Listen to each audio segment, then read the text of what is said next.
Vamos falar hoje sobre o HPV, a doença sexualmente transmissível mais comum no mundo e que tem uma grande chance de você já ter tido contato com esse vírus.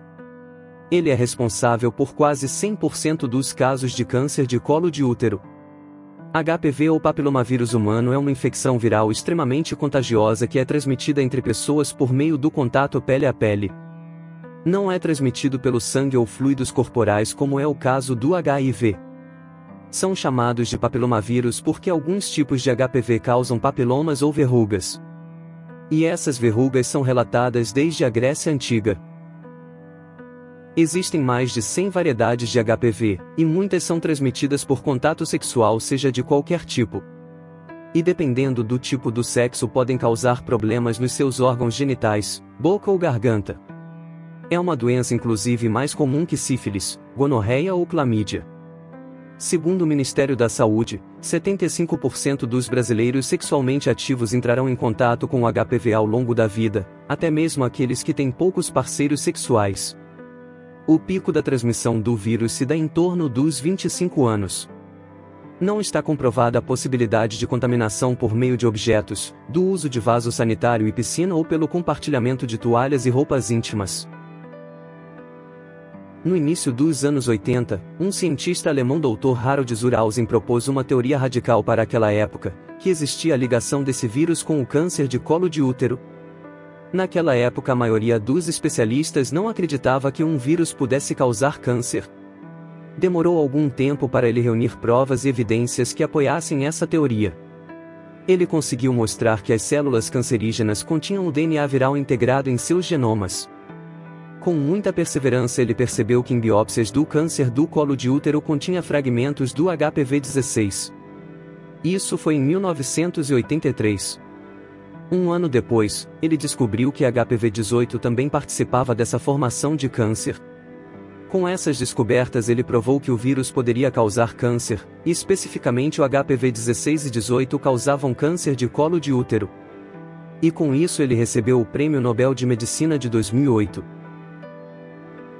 Hoje sabe-se que o HPV-16 e 18 são encontrados em quase 70% dos cânceres de colo de útero, e no mundo há cerca de 600 mil a 700 mil casos de câncer cervical por ano e mais de um terço dessas mulheres morrem dessa doença.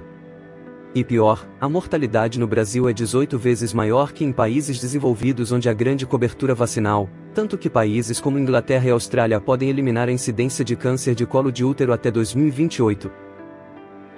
O câncer cervical é o principal tipo de câncer relacionado à infecção por HPV. A maioria dos cânceres vaginais, vulvares, penianos e anais também são causados por esse vírus, além dos cânceres de boca, garganta, língua e orofaringe que estão aumentando principalmente em pessoas com mais de 40 anos. Embora esses cânceres às vezes possam ser atribuídos ao uso de cigarro ou álcool, estima-se que 70% desses cânceres sejam causados pelo HPV. Na maioria dos casos, o sistema imunológico do seu corpo derrota uma infecção por HPV antes que ela forme verrugas ou mesmo câncer. O HPV pode desaparecer por conta própria, em 80 a 90% dos casos, mas cerca de 10 a 20% das pessoas não vão conseguir eliminar a infecção. Cerca de 13 tipos podem causar câncer, eles são chamados de alto risco incluindo o 16 e o 18. Pessoas infectadas com esses tipos de HPV têm maior probabilidade de desenvolver câncer. A maioria das pessoas que são infectadas nem mesmo sabem que têm HPV. Pode ser transmitido mesmo quando uma pessoa infectada não apresenta sinais ou sintomas visíveis. A infecção genital por HPV de baixo risco pode causar verrugas em forma de couve-flor nos órgãos genitais e no ânus de homens e mulheres ou em torno deles. Nas mulheres, as lesões podem aparecer em áreas nem sempre visíveis, como o colo do útero e a vagina. Por isso que é tão importante fazer o exame Papanicolau. Há a probabilidade de uma redução de até 80% de mortalidade do câncer de colo de útero se o diagnóstico for precoce. E considerando que o tumor de colo do útero é uma doença que pode ser silenciosa ou ter como único sintoma o sangramento vaginal, muitas mulheres perdem a chance de descobrir o problema no início por não realizar o Papanicolau. O risco de contágio pode ser diminuído com o uso de métodos de proteção de barreira como a camisinha, que reduz o risco de transmissão apesar de não ser totalmente eficaz porque o vírus pode estar presente em lugares que a camisinha não está protegendo. E a outra forma é a vacina contra o HPV, que tem uma eficácia muito maior. O HPV pode ser transmitido de mãe para recém-nascido, mas é raro. Quando isso acontece, pode causar verrugas na traqueia, brônquios e pulmões e a papilomatose respiratória. Por isso é muito importante vacinar. A primeira vacina foi aprovada em 2006 e hoje ela é dada até pelo SUS. Chega a ser 99% eficaz para lesões relacionadas ao HPV-16 e 100% para lesões relacionadas ao HPV-18. Dependendo do tipo da vacina, também protege contra verrugas genitais. É recomendada a vacinação de rotina contra o HPV para meninas e meninos de 11 e 12 anos, embora possa ser administrada desde os 9 anos de idade.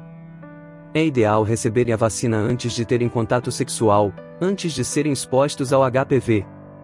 Depois que alguém está infectado com o HPV, a vacina pode não ser tão eficaz ou pode não funcionar completamente.